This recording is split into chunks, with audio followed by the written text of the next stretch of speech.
Good morning, nephews. You already know what's going on. It's Unk. Time for episode number 10. I'm walking, got the vest on, and man, I love y'all because I had to scrape myself out of bed today. For real. I told myself 6:30, but it's 7:07 right now.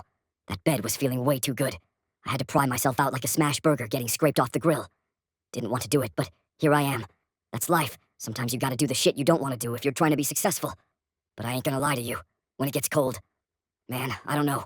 If it's 25 degrees in January, am I really gonna be out here walking and podcasting? Shit.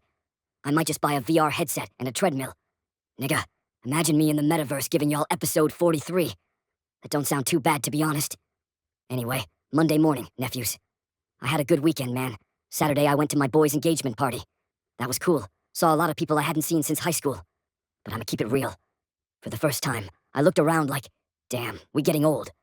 Folks losing their hair, losing that youthful glow. Niggas sloppy now. And I'm just standing there like, not me though. I was in the house looking good. But my social battery, man, that joint died halfway through. I said congrats, did the groomsman thing, and in my head, I was like, alright, wrap this shit up. But I stayed. Stayed long enough to get my heart broke. Because Tennessee had Georgia on the ropes. Vols were giving them the business, then let them off the hook. Missed the game-winning field goal. Bruh, I had money on that. I'm an emotional gambler. They scored on the first drive. I said, oh yeah, let's ride. And dropped another $50 on the Vols. Lost $100 at the engagement party. Everybody else happy about love. I'm sweating over FanDuel. Sunday, I didn't do shit. Just chilled. Because today, I gotta clock into that job I don't want to go to. 4 10-hour shifts this week. 4 of them. That's the grind. And when you become an adult, that's the game. Survive until Friday. Same way it was in school. Friday always the goal. And speaking of school, bro, y'all ever been woken up by a lawnmower? I'm walking past a dude with a leaf blower right now at 7 a.m. I'm like, why is that even legal? There should be a federal law saying you can't crank that shit up until at least 9. Nothing worse than finally sleeping in and somebody want to edge the grass right under your window. Now, I don't even know what to talk about half the time, but I'm just looking around and letting the thoughts flow. Walking past this creek. Creek makes me think of water. Water makes me think of the beach. And crazy thing is, I've only been to the beach like 2 times in my whole life. Love it when I go, but I don't think I'd want to live there. Because if you live on the beach, it stops being special. That's like sushi for me. I used to eat sushi every day for lunch when I worked by Whole Foods. Now, nigga, I don't even crave it. That's what happens when you overdo the things you love. Same thing with posting, too. I post a lot for deep fry logic. Maybe too much. But the algorithm gotta be fed. That's the only way I stay on your FYP. At first y'all probably thought my videos were special. But then I keep dropping, and some of y'all might think it loses its effect. But nah, every script I drop is real, so it stays real. And some people want that consistency. That's why I keep going. Somebody said to me the other day, Unk, you should be president. I told them I'd be the worst president. But then I started thinking, what if I was president? Nigga, first law I'm passing, pro wrestling in high school. Think about it. Athletics meets theater. Every school has a champion, pep rallies with promos, district-wide WrestleManias. Tell me that wouldn't be fire.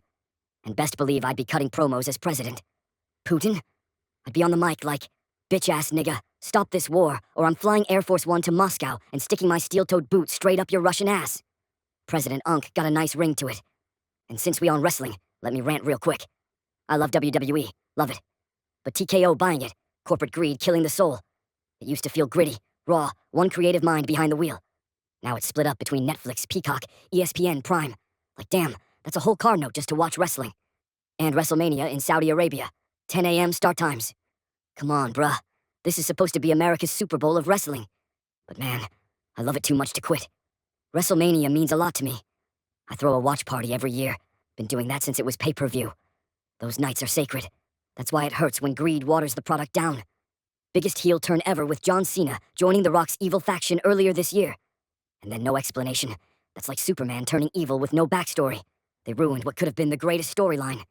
See, I could talk wrestling all day, but I'll stop before y'all call me a mark. Anyway, I'm walking past kids waiting for the bus. Man, I miss them days. Suburban bus was chill. But if your driver called out, you got merged onto the hood bus. Different story. Girls fighting, hot Cheetos at 6 a.m., dudes roasting. I'll never forget when I went to hang with my boy out south in Nashville. Pulled up to the projects, and he had to tell his homies, this is Unk. Don't touch Unk, don't rob Unk. Thank God, because they looked hungry. I ended up in a car I had no business in, smoking weed with murderers. Dead-ass murderers. And I still told them, Stop murdering people. They looked at me like, damn. Thanks, Unc. I'll think about it. That's impact. But that's me, man. I'm cool with everybody.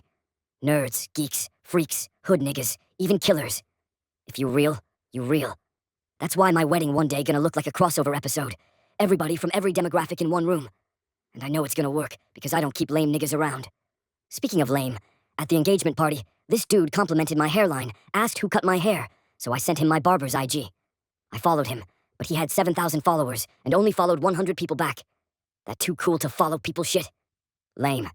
Before I even left the party, I unfollowed him. Real niggas follow back. Simple. But that's the world. Too many people worried about looking cool instead of being real. I respect folks one-on-one. But when you switch up around a group just to look funny, nah, you a bitch. Right now I'm walking past this busy road. That's when I poke my chest out, pump the Rock's theme music, and walk like I'm invincible.